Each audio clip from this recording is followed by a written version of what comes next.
Messi কাণ্ডে হাজিরা এড়ালেন অরূপ বিশ্বাস। ৫ তারিখের মধ্যে বিধাননগর দক্ষিণ থানায় অরূপ বিশ্বাসকে হাজিরা দিতে নোটিশ পাঠানো হয়। মেসি কাণ্ডে হাজিরা এড়ালেন অরূপ বিশ্বাস। বিস্তারিত জানবো, কথা বলে নেব আমাদের প্রতিনিধি ময়ূখ ঠাকুর চক্রবর্তীর সঙ্গে। ময়ূখ, কি কারণ দর্শাচ্ছেন অরূপ বিশ্বাস? দেখো, কিছুদিন আগেই বিধাননগর কমিশনারেটের তরফ থেকে বিধাননগর দক্ষিণ থানার রাজ্যের প্রাক্তন ক্রীড়ামন্ত্রী অরূপ বিশ্বাস তাকে একটি নোটিশ করে এবং নোটিশ করে তাকে বলা হয় যে 5ই জুনের মধ্যে বিধাননগর দক্ষিণ থানার তদন্তকারী আধিকারিকের সামনে তিনি জিজ্ঞাসাবাদের যেন সম্মুখীন হন।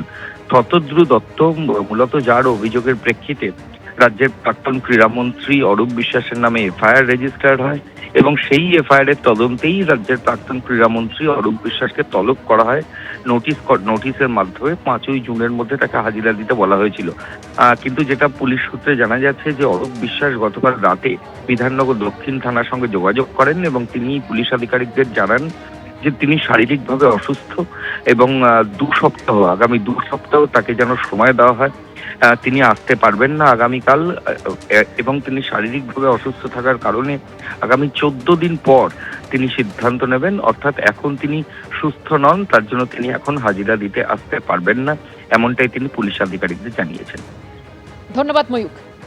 কলকাতা পুরসভার আরো একজন তৃণমূল কাউন্সিলর পুলিশের জালে। টালিগঞ্জ এলাকার 114 নম্বর তৃণমূলের কাউন্সিলর বিশ্বজিৎ মণ্ডল তিনি পাকড়াও হয়ে গেলেন। কথা বলবো পার্থপ্রতিম ঘোষ আমাদের প্রতিনিধি রয়েছেন আমাদের সঙ্গে। পার্থ, কি অভিযোগ? দেখো, মহিলাকে প্রথমে মারধর এবং তার পরবর্তীকালে শিরোতানির অভিযোগে এবারে তৃণমূল কাউন্সিলর গ্রেপ্তার। বিশ্বজিৎ মণ্ডল কলকাতা পুরসভার 114 নম্বর ওয়ার্ডের তৃণমূল কাউন্সিলর। তার বিরুদ্ধে একটা অভিযোগ হয় পুলিশের কাছে জুন মাসের 1 তারিখে এবং যে অভিযোগটা হয় তার বিরুদ্ধে সেটা হচ্ছে টালিগঞ্জের পূর্ব পুটিয়ারি এলাকাতে প্রথমে মহিলা যখন যাচ্ছিল সেই সময় গত মার্চ মাসে প্রথমে কিন্তু ওই মহিলাকে কাউন্সিলর তাকে রাস্তার মধ্যে আটকায় এবং রাস্তার মধ্যে মারধর করে বলে অভিযোগ। এর পরবর্তীকালে যখন প্রথম দফা এই ঘটনাটি ঘটে এবং তারপরে গত মে মাসের 9 তারিখে যেটা অভিযোগ হচ্ছে রাত্রি 8টা নাগাদ মহিলাকে হচ্ছে একেবারে গালিগালাজ এবং শ্লীলতাহানি করে বলে কাউন্সিলরের বিরুদ্ধে অভিযোগ এবং যে অভিযোগ কাউন্সিলরের বিরুদ্ধে এই দুবার অভিযোগ হয়েছে এবং তার পরবর্তীকালে ডিজেন পার্ক থানায় ওই মহিলা গিয়ে অভিযোগ দায়ের করেন কাউন্সিলরের নামে এবং যে অভিযোগ দায়ের করা হয়েছে মহিলাকে মারধর, শ্লীলতাহানি সহ একাধিক ধারা কাউন্সিলরের নামে অভিযোগ এফআইআর রুজু করে পুলিশ এবং তার পরবর্তীকালে পুলিশের তরফ থেকে বলা হচ্ছে যেটা বিশ্বজিৎ মণ্ডলকে আজকে গ্রেপ্তার করা হয়েছে। তিনি হচ্ছেন কলকাতা পুরসভার 114 নম্বর ওয়ার্ডের কাউন্সিলর এবং তাকে গ্রেপ্তার করেছে ডিজেন পার্ক থানার পুলিশ। কুসুমিতা। পার্থ, ধন্যবাদ।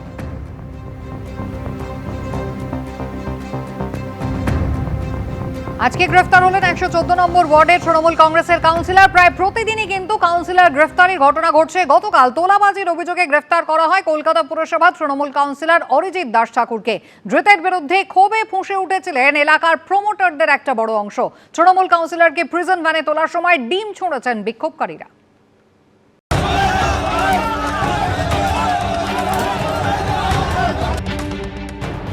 কয়েকশো হাজার কোটি টাকাও এই 5 বছরে তুলেছে। তোলাবাজি, খুনের হুমকি, জোর জবরদস্তি টাকা আদায়ের অভিযোগ। কলকাতা পুরসভার আরও এক তৃণমূল কাউন্সিলরকে গ্রেফতার করল পুলিশ। ধৃত অরিজিৎ দাস ঠাকুর ওরফে রানা ঠাকুর কলকাতা পুরসভার 106 নম্বর ওয়ার্ডের তৃণমূল কাউন্সিলর। পুলিশ সূত্রে খবর, লক্ষ লক্ষ টাকা তোলাবাজির অভিযোগ রয়েছে 106 নম্বর ওয়ার্ডের তৃণমূল কাউন্সিলর অরিজিৎ দাস ঠাকুর ওরফে রানা ঠাকুরের বিরুদ্ধে। 1 জুন তৃণমূল কাউন্সিলরের বিরুদ্ধে গড়ফা থানায় অভিযোগ দায়ের করেন স্থানীয় এক প্রমোটার। ছেলেপুলে পাঠিয়ে গিয়ে কাজ বন্ধ করে দিত। সন্ধ্যেবেলায় গিয়ে সমস্ত সাকরেতদের নিয়ে ওখানে মহোৎসব হতো, মদের আড্ডা। অভিযুক্ত তৃণমূল কাউন্সিলরের গ্রেফতারের পরেও তার কড়া শাস্তি চেয়ে গড়ফা থানার সামনে চলে বিক্ষোভ। আমরা ওকে ছাড়বো না, আমরা দরকার হলে সিএম এর কাছে যাবো। ধৃত তৃণমূল কাউন্সিলরকে লক্ষ্য করে ছোড়া হয় ডিম।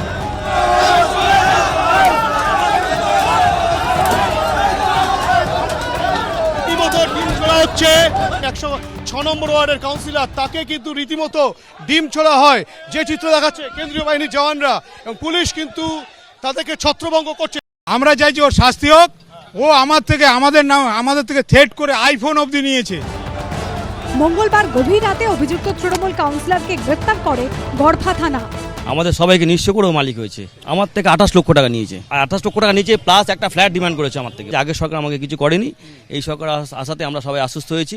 আমাদেরকে রাতের পর রাত ঘুমোতে দেয়নি, রানার বাহিনী এসে আমাদের দরজায় নক করতো। কেন? ওই টাকা দিতে হবে। গত 10 দিনে তোলাবাজি সহ একাধিক অভিযোগে এই নিয়ে গ্রেফতার করা হলো কলকাতা পুরসভার তিনজন তৃণমূল কাউন্সিলরকে। অন্যদিকে কিছুদিন আগে তোলাবাজির অভিযোগে গ্রেফতার করা হয় দক্ষিণ দমদম পুরসভার 11 নম্বর ওয়ার্ডের তৃণমূল কাউন্সিলর মৃন্ময় দাসকে। বুধবার ধৃত তৃণমূল কাউন্সিলরকে হাতকড়া পরিয়ে ঘোরানো হয়। হিন্দোল দে ও রঞ্জিত সাউয়ের রিপোর্ট, এবিপি আনন্দ। দলেই প্রবল বিদ্রোহ, ভেঙে টুকরো টুকরো হয়ে গেল তৃণমূল। নতুন বিরোধী দলনেতা হলেন ঋতব্রত বন্দ্যোপাধ্যায়, আর এক বহিষ্কৃত তৃণমূল বিধায়ক সন্দীপন সাহা হলেন ডেপুটি লিডার। তাৎপর্যপূর্ণভাবে নবান্নে মুখ্যমন্ত্রী শুভেন্দু অধিকারীর ডাকা প্রশাসনিক বৈঠকে উপস্থিত হলেন তৃণমূলের একাধিক বিধায়ক, ছিলেন ফিরহাদ হাকিমও। আরও দুজন আছেন যারা এই মুহূর্তে এখানে নেই, রাজ্যের বাইরে আছেন। তো 60 হবে, সেই দুজনের সম্মতি যেহেতু আছে তাই আমি 60 বললাম। চুরমার হয়ে গেল তৃণমূল। ভোটের ফল বেরোনোর 1 মাসের মধ্যে ভেঙে খান খান। নিজের দলেই ঘরছাড়া হয়ে গেলেন মমতা বন্দ্যোপাধ্যায়। তার হাতে আর কিছুই রইল না, অভিষেক বন্দ্যোপাধ্যায়ের হাতেও কিছু রইল না। নতুন বিরোধী দলনেতা হলেন ঋতব্রত বন্দ্যোপাধ্যায়। এই অষ্টাদশ পশ্চিমবঙ্গ বিধানসভার সঙ্গে অভিষেক বন্দ্যোপাধ্যায়ের কোনো সম্পর্ক নেই, এবং আমরা তৃণমূল কংগ্রেসকে রিপ্রেজেন্ট করছি। আমরা তৃণমূল কংগ্রেসের প্রতিনিধি হিসেবে এখানে রয়েছি। মমতা বন্দ্যোপাধ্যায় তৃণমূলের মধ্যে নতুন তৃণমূল করলেন ঋতব্রত বন্দ্যোপাধ্যায়রা। সংখ্যা নিরিখে বলাই যায় তারাই এখন আসল তৃণমূল। প্রতীকী পদে রয়ে গেলেন মমতা বন্দ্যোপাধ্যায়, কিন্তু কার্যত ঢাল নেই, তরোয়াল নেই নিধিরাম সর্দার। একদা ক্ষমতার ভরকেন্দ্র কালীঘাটে এখন শুধুই শূন্যতা। পিসি আছেন, ভাইপো আছেন, নেই শুধু ক্ষমতা। সেসব এখন ঋতব্রত বন্দ্যোপাধ্যায় সন্দীপন সাহাদের হাতে। যে কেউ নেতা কেউ ভৃত্য এটা নয়, এটা গোটাটা একটা টিম। কিছুদিন আগে কালীঘাটে মমতা বন্দ্যোপাধ্যায় ঠিক করেছিলেন বিরোধী দলনেতা হবেন শোভনদেব চট্টোপাধ্যায়, মুখ্য সচেতক ফিরহাদ হাকিম এবং ডেপুটি লিডার হিসেবে অসীমা পাত্র ও নয়না বন্দ্যোপাধ্যায়ের নাম ঠিক হয়। সেই তালিকাকে চ্যালেঞ্জ করে বুধবার বিধানসভার অধ্যক্ষের কাছে নতুন তালিকা জমা দিলেন বিদ্রোহী তৃণমূল বিধায়কেরা। স্পিকার তা গ্রহণ করলেন। যে ঋতব্রত বন্দ্যোপাধ্যায়কে 48 ঘন্টা আগে বহিষ্কার করেছিল তৃণমূল, সেই তিনিই হলেন বিরোধী দলনেতা। মাননীয়া মমতা বন্দ্যোপাধ্যায়কে আমাদের প্রধান পরামর্শদাতা হিসেবে থাকবার জন্য অনুরোধ জানাচ্ছি। আমরা নিশ্চিতভাবে তার পরামর্শ পেলে আমরা গঠনমূলক এবং সদর্থক বিরোধী ভূমিকা ভালোভাবে পালন করতে পারবো, এ নিয়ে কোনো সংশয় নেই। যিনি ছিলেন তৃণমূলের 1 নম্বর সর্বেসর্বা, তিনি আজ নিছকই পরামর্শদাতা। মানে তৃণমূলের যে জমি ছিল সেই জমিটা কিন্তু একদম ফাটল ধরে গেছিল, আর দলের মধ্যে কোনো একটা কোনো রীতিনীতি বলে দলের মধ্যে কিছু ছিল না। তাই জন্যই আজকে তৃণমূলের এই অবস্থা হয়েছে। তৃণমূল দলটার আর কিছু নেই। আমার তো মনে হয় আগামী দিনে এই বাংলায় বিরোধী বলে আর কেউ থাকবে না। বিরোধী একদম চুরমার হয়ে গেছে ভেঙে। তৃণমূল কংগ্রেস ছিল, আছে, থাকবে। যারা জিতেছেন তারা কেউ নির্দল প্রার্থী নন, তারা তৃণমূল কংগ্রেসের প্রার্থী। মমতা বন্দ্যোপাধ্যায় দলের প্রতীক নিয়ে জিতেছেন। কোনো বহিষ্কৃত বিধায়ক সেই দলের দলনেতা হতে পারে না। বিধানসভায় তৃণমূলের মুখ্য সচেতক হলেন রঘুনাথগঞ্জের বিধায়ক আকরুজ্জামান। আরেক বহিষ্কৃত তৃণমূল বিধায়ক সন্দীপন সাহা হলেন ডেপুটি লিডার। এছাড়াও ডেপুটি লিডার হলেন জাভেদ খান, শিউলি সাহা ও সাবিনা ইয়াসমিন। আর বুধবারই অত্যন্ত তাৎপর্যপূর্ণভাবে নবান্নে মুখ্যমন্ত্রী শুভেন্দু অধিকারীর ডাকা প্রশাসনিক বৈঠকে উপস্থিত ছিলেন তৃণমূলের 20 জন বিধায়ক। বিধানসভায় সংখ্যা নিরিখে আসল তৃণমূলের 16 জন আর মমতাপন্থী 4 জন বিধায়ক। কলকাতার মহানাগরিক ফিরহাদ হাকিম, তিনি মমতা বন্দ্যোপাধ্যায় আমাদের দলনেত্রীর কাছে ইস্তফা দেওয়ার ইচ্ছা প্রকাশ করেছিলেন। মমতা বন্দ্যোপাধ্যায় আমাদের সর্বোচ্চ নেত্রী সব দিক বিবেচনা করে যে তাকে মেয়র পদ থেকে ইস্তফা দেওয়ার অনুমতি দিয়েছেন মমতা বন্দ্যোপাধ্যায়। সূত্রের দাবি, ফিরহাদ হাকিম ঘনিষ্ঠ মহলে জানিয়েছেন তিনি এখনো ইস্তফা দেননি। উজ্জ্বল মুখোপাধ্যায়, কৃষ্ণেন্দু অধিকারী ও শিবাশিস মল্লিকের রিপোর্ট, এবিপি আনন্দ। ভাঙনের আশঙ্কা তৈরি হয়েছিল আগেই, আর বুধবার বিধানসভায় তৃণমূলের পরিষদীয় দলের রাশ কার্যত মমতা বন্দ্যোপাধ্যায়ের হাত থেকে বেরিয়ে গেল। মমতা বন্দ্যোপাধ্যায় তৃণমূলকে পরাজিত করল আসল তৃণমূল। 58 জন বিধায়কের সই করা প্রস্তাবে বিরোধী দলনেতা হলেন তৃণমূল থেকে বহিষ্কৃত তৃণমূল বিধায়ক ঋতব্রত বন্দ্যোপাধ্যায়, ডেপুটি লিডার আরেক বহিষ্কৃত বিধায়ক সন্দীপন সাহা। ঋতব্রতকে আমরা এলপি হিসাবে আমরা ইলেক্ট করেছি। আমি মনে করেছি যে এই মুহূর্তে নেত্রী মমতা বন্দ্যোপাধ্যায় তিনি আমাদের অ্যাডভাইস করবেন। 28 বছর আগে কংগ্রেস ভেঙে নিজের দল তৈরি করেছিলেন মমতা বন্দ্যোপাধ্যায়, নাম দিয়েছিলেন তৃণমূল। তৃণমূল স্তরের সঙ্গে তার যোগ যে বিচ্ছিন্ন হয়ে গেছিল তার প্রমাণ ভোটে ভরাডুবি থেকেই স্পষ্ট হয়ে গেছিল। আর এবার নিজের তৈরি দলেও কোণঠাসা হতে হতে রাশ হারালেন তিনি। কার্যত কেড়ে নেওয়া হলো রাশ, পাঠিয়ে দেওয়া হলো মার্গদর্শক মণ্ডলীতে। ইতিহাস বারবার ঘুরে ফিরে আসে,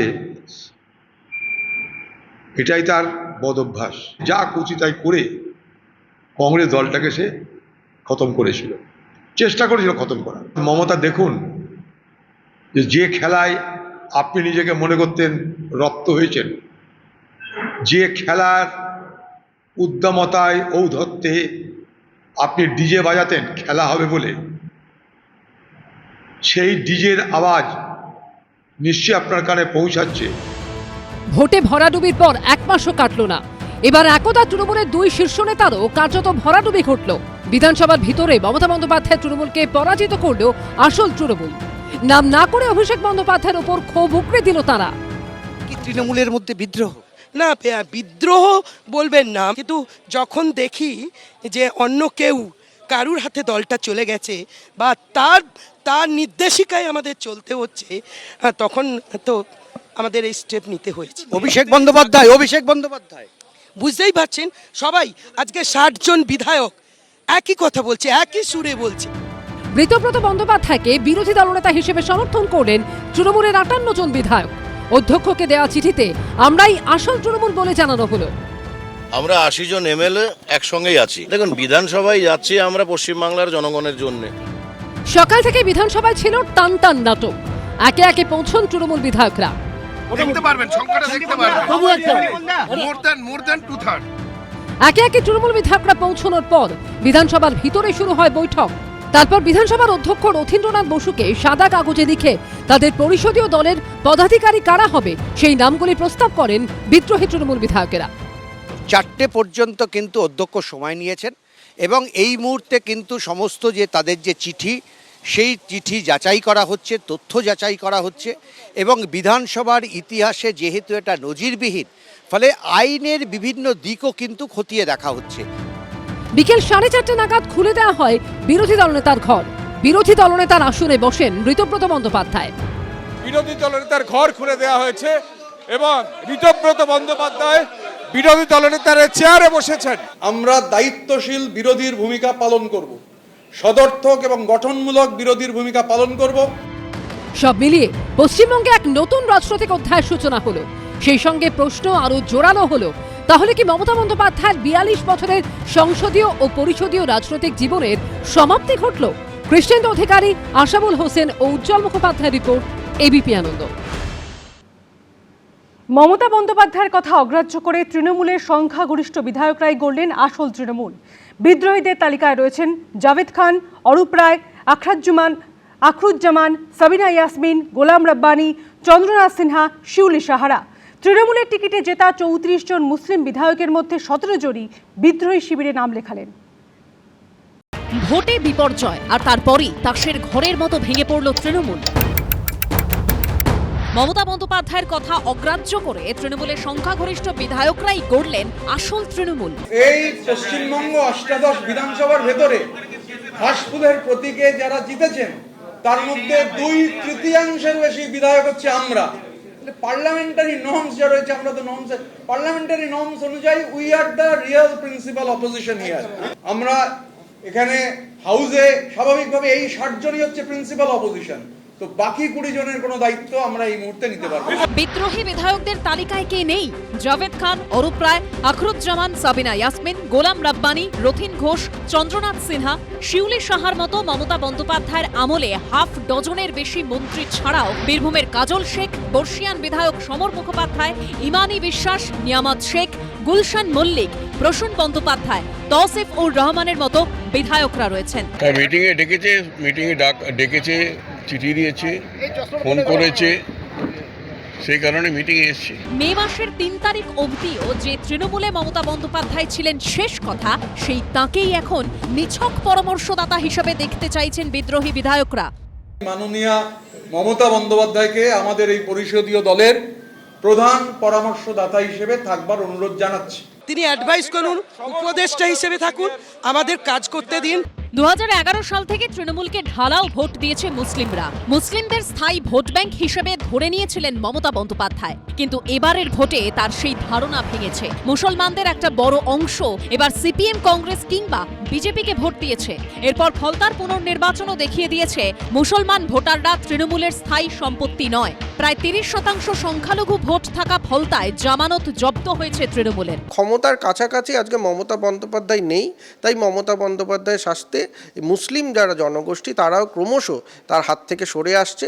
তারা মনে করছে তৃণমূল কংগ্রেসের এবং অভিষেক বন্দ্যোপাধ্যায়, মমতা বন্দ্যোপাধ্যায়ের নেতৃত্বে যে তৃণমূল কংগ্রেস, তার থেকে সরে আসলেই তারা নিরাপত্তা পাবে বলে মনে করছে তারা। বুধবার দেখা গেল তৃণমূল বিধায়কদের বড় অংশ বিরোধী দলনেতা বেছে নেওয়ার ক্ষেত্রেও মমতা বন্দ্যোপাধ্যায়ের পছন্দকে মানলেন না। 2026-এর বিধানসভা নির্বাচনে তৃণমূলের 80 জন বিধায়কের মধ্যে মুসলিম বিধায়কের সংখ্যা 34 জন। বুধবার তার মধ্যে 17 জনই আসল তৃণমূল হিসাবে নিজেদের দাবি করে মমতা বন্দ্যোপাধ্যায়ের উল্টো পথে হাঁটলেন। আমরা ভেবেছিলাম মুসলমান সত্তার একটা জাগরণ ঘটবে। এখন ব্যাপারটা হচ্ছে মমতার সঙ্গে আর কেউ নেই, কেননা উনি মুসলমানদের প্রতিশ্রুতি দিতেন কিন্তু ওদের হয়ে কিছু করতেন না, ওদেরকে খেপানোর কাজটা করতেন। দল হাতছাড়া, নেতৃত্ব হাতছাড়া, 1.5 দশকেরও বেশি সময় ধরে পাশে থাকা সংখ্যালঘুরাও ধীরে ধীরে পাশ থেকে সরে যাচ্ছেন। তাহলে মমতা বন্দ্যোপাধ্যায়ের রাজনৈতিক পুঁজি হিসাবে আর থাকলো কি? আশাফুল হোসেন, ময়ূর ঠাকুর চক্রবর্তী ও উজ্জ্বল মুখোপাধ্যায়ের রিপোর্ট, এবিপি আনন্দ।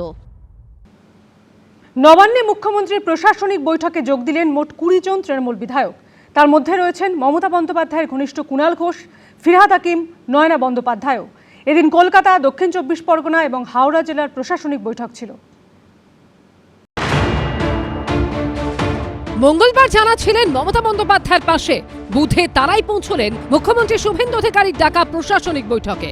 আসল তৃণমূল, মমতাপন্থী তৃণমূল, বিজেপি সরকারের প্রশাসনিক বৈঠকে হাজির হলেন সকলেই। তৃণমূলের জমানায় বিরোধী দলের জনপ্রতিনিধি ছাড়াই প্রশাসনিক বৈঠক হতো। সেই রীতির উল্টো পথে হেঁটে নতুন মুখ্যমন্ত্রী শুরু থেকেই বিরোধী বিধায়ক সাংসদদের বৈঠকে ডাকছেন। বুধবার নবান্নের প্রশাসনিক বৈঠকে 20 জন তৃণমূল বিধায়ক অংশ নেন। এর মধ্যে 16 জন বিধায়ক সংখ্যা নিরিখে আসল তৃণমূলের, আর মমতাপন্থী তৃণমূলের 4 জন বিধায়ক। এদিন কলকাতা, দক্ষিণ 24 পরগনা ও হাওড়া জেলার প্রশাসনিক বৈঠক ছিল। কলকাতায় তৃণমূলের 5 বিধায়কের মধ্যে 4 জনই উপস্থিত ছিলেন বৈঠকে। ছিলেন মমতা বন্দ্যোপাধ্যায়ের ঘনিষ্ঠ কুণাল ঘোষ, ফিরহাদ হাকিম, নয়না বন্দ্যোপাধ্যায়, অর্থাৎ মমতাপন্থী তৃণমূল বিধায়ক। মঙ্গলবারও যারা মমতা বন্দ্যোপাধ্যায়ের ধর্নায় উপস্থিত ছিলেন, প্রায় 2 ঘন্টা বৈঠকের পর বেরিয়ে ইঙ্গিতপূর্ণ মন্তব্য করেন তৃণমূল বিধায়ক কুণাল ঘোষ। আমরা অল ইন্ডিয়া তৃণমূল কংগ্রেসের এমএলএ হিসেবে এসেছি। ভোটে দাঁড়াবার সময় তখন মমতা বন্দ্যোপাধ্যায়ের ছবি লাগিয়ে বড় বড় কথা বলা, আর ভোটে হেরে গেছি আমরা উল্টো দিকে দাঁড়িয়ে আছি। বিরোধী শাসক হলে এদের মধ্যে অনেকেই চলে যেতেন, অনেকে ওদের ওদিকে আছেন। আজকে তো মুখ্যমন্ত্রী দেখা হতে একজন বিধায়ককে মুখে প্রথম জিজ্ঞেস করলেন, আপনার বাড়িগুলো একটু রেগুলারাইজ করুন। সবাই হেসে উঠলো। এখন এই রেগুলারাইজ করুন প্রকাশ্যে মুখ্যমন্ত্রী একজনকে বললেন, আবার তার সই দেখছি আমি অন্য জায়গায়। খুঁজে নিতে হয় কেন, কোথায় কি। আজকে নবান্ন সভাঘরে সেখানে একটা মিটিং ছিল। বিরোধী বিধায়করা তারা নির্দিষ্টভাবে বক্তব্য রাখবার সুযোগ পেয়েছেন। আমরা এই ধরনের মিটিংকে সাধুবাদ জানাই। সূত্রের খবর, এদিন বৈঠকে এলাকার কিছু সমস্যা তুলে ধরার পাশাপাশি কুণাল ঘোষ মুখ্যমন্ত্রীকে আর্জি জানান বিরোধীদের কথাও যেন শোনা হয়। দিকে দিকে তৃণমূল নেতাদের গ্রেফতারের প্রসঙ্গ তোলেন তিনি। মুখ্যমন্ত্রী শুভেন্দু অধিকারী তাকে বলেন, এতদিন তো ক্ষমতায় ছিল আপনার দল, কিন্তু বলতে পারেননি। সূত্রের খবর, নবান্নের বৈঠকে প্রথম সারিতে বসেছিলেন মেয়র ফিরহাদ হাকিম। তাকে মেয়র সাহেব বলে সম্বোধন করেন মুখ্যমন্ত্রী শুভেন্দু অধিকারী। শিবাশিস মৌলিক ও রুমা পালের রিপোর্ট, এবিপি আনন্দ। মঙ্গলবার ধর্মতলায় মমতা বন্দ্যোপাধ্যায়ের ধর্নায় যোগ দেন 8 জন বিধায়ক, কিন্তু বুধবার মুখ্যমন্ত্রী শুভেন্দু অধিকারীর প্রশাসনিক বৈঠকে ঢল নামল তৃণমূল বিধায়কদের। হাজির হলেন 20 জন তৃণমূল বিধায়ক, আর তার মধ্যে 4 জন মমতা ঘনিষ্ঠ বিধায়কও হাজির নবান্নে। আরও প্রকট হল দলের উপর তৃণমূল নেত্রীর আলগা রাশের ছবি। মমতা বন্দ্যোপাধ্যায়ের হাত থেকে দলের নিয়ন্ত্রণ চলে গেছে বিদ্রোহীদের হাতে। বুধবার আরও স্পষ্ট হলো সেই ছবি। মমতা বন্দ্যোপাধ্যায়ের ডাকে মঙ্গলবার ওয়াই চ্যানেলে হাজির ছিলেন মাত্র 8 জন দলীয় বিধায়ক। সেখানে বুধবার শুভেন্দু অধিকারীর প্রশাসনিক বৈঠকে হাজির তৃণমূলের বিধায়কের সংখ্যা তার 3 গুণেরও বেশি। ভোটে ভরাডুবির পর মঙ্গলবার প্রথম বড় রাজনৈতিক কর্মসূচিতে পথে নামেন মমতা বন্দ্যোপাধ্যায়। ওয়াই চ্যানেলে ধর্নায় বসেন তৃণমূল নেত্রী। 2 জন বহিষ্কৃতকে বাদ দিলে বিধানসভায় তৃণমূলের বিধায়ক সংখ্যা 78, লোকসভা রাজ্যসভা মিলিয়ে সাংসদ সংখ্যা 42। কিন্তু মঙ্গলবার ধর্মতলার ধর্ণা মঞ্চে দেখা যায় মাত্র 8 জন বিধায়ক ও 6 জন সাংসদকে। সেখানে মুখ্যমন্ত্রী শুভেন্দু অধিকারীর সঙ্গে বৈঠকে তার সঙ্গে থাকা 24 জন বিধায়ক যোগদান বলে জানিয়েছেন বহিষ্কৃত তৃণমূল বিধায়ক ও বিরোধী দলনেতা ঋতব্রত বন্দ্যোপাধ্যায়।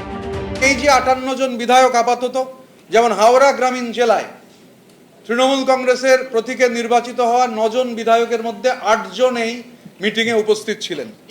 আমাদের দক্ষিণ 24 পরগনা জেলায় তৃণমূল কংগ্রেসের প্রতীকে নির্বাচিত হওয়া বিধায়কদের মধ্যে 15 জন এই মিটিংয়ে উপস্থিত ছিলেন। আমাদের কলকাতায় সন্দীপন, কলকাতা, হাওড়া এবং উত্তর 24 পরগনার আমাদের 58 জন যারা আছেন তার মধ্যে 24 জন আজকে আমরা মিটিংয়ে উপস্থিত ছিলাম। মুখ্যমন্ত্রী প্রশাসনিক বৈঠকে যোগ দিতে চান প্রাক্তন মুখ্যমন্ত্রী মমতা বন্দ্যোপাধ্যায়ের ঘনিষ্ঠ বৃত্তে থাকা 4 তৃণমূল বিধায়ক। তারা হলেন ফেরহাদ হাকিম, কুণাল ঘোষ, নয়না বন্দ্যোপাধ্যায় এবং অশোক দেব। বৈঠকে যোগ দেন জাভেদ খান ও অরূপ রায়ের মতো বিধায়করাও। বুধবার নবান্ন সভাঘরে কলকাতা, হাওড়া ও দক্ষিণ 24 পরগনার বিধায়কদের নিয়ে প্রাক বর্ষার প্রস্তুতি বৈঠক ডাকেন মুখ্যমন্ত্রী শুভেন্দু অধিকারী। সূত্রের খবর, বিধায়কদের সঙ্গে সরকারের সমন্বয়, বর্ষায় জমা জলের দুর্ভোগ থেকে কিভাবে রেহাই পাবেন সাধারণ মানুষ এবং জমা জলে বিদ্যুৎ সৃষ্টি হওয়ার ঘটনা কিভাবে এড়ানো যায় সহ অন্যান্য বিষয়ে আলোচনা হয়। বেলেঘাটার উন্নয়নের জন্য আমি মাননীয় মুখ্যমন্ত্রীকে আমার এলাকার কিছু নির্দিষ্ট কিছু কাজ, কিছু হসপিটাল সংক্রান্ত কিছু পরিকাঠামো উন্নয়ন, এই ধরনের চিঠি জমা দিয়েছি।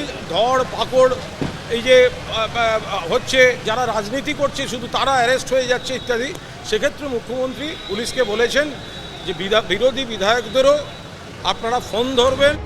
প্রশাসনিক বৈঠকে বিরোধীরা উপস্থিত থাকবেন, এটাই স্বাভাবিক। কিন্তু তৃণমূল সরকারের মুখ্যমন্ত্রীর প্রশাসনিক বৈঠকে বিরোধীদের ডাকা হতো না। বিজেপি এসে রাজনৈতিক সৌজন্যের ছবি ফিরিয়ে এনেছে। আর মুখ্যমন্ত্রীর ডাকে সাড়া দিয়ে প্রশাসনিক বৈঠকে উপস্থিত হয়েছেন মমতা বন্দ্যোপাধ্যায়ের ছায়াসঙ্গীরাও, যাকে তাৎপর্যপূর্ণ বলে মনে করছেন রাজনৈতিক পর্যবেক্ষকরা। একটা কাজ করতে গেলে মমতা বন্দ্যোপাধ্যায় নীতি আয়োগ কমিটির বৈঠক থাকলে আমি যাব না সেখানে, কারণ বিজেপির কেন্দ্রীয় সরকার আসবে যাবে, কিন্তু যারা প্রতিনিধিত্ব করছেন তাদেরকে সঙ্গে নিয়ে কাজ করতে হয়। আজকে মমতা বন্দ্যোপাধ্যায়ের সরকার যেটা দেখাতে পারেনি এতদিন করে, আমাদের সরকার, আমাদের মুখ্যমন্ত্রী প্রথম দিনেই কিন্তু সেরা উদাহরণ দেখিয়ে দিয়েছেন যে বিরোধীদের ডেকে। দলের নিয়ন্ত্রণের পাশাপাশি জোড়াফুল প্রতীকও কি হাতছাড়া হতে চলেছে মমতা বন্দ্যোপাধ্যায়ের? অপেক্ষা কি স্রেফ সময়ের? রুমা পাল, সুমন ঘরাই ও শিবাশিস মৌলিকের রিপোর্ট, এবিপি আনন্দ। এবিপি আনন্দ, এগিয়ে থাকে, এগিয়ে রাখে।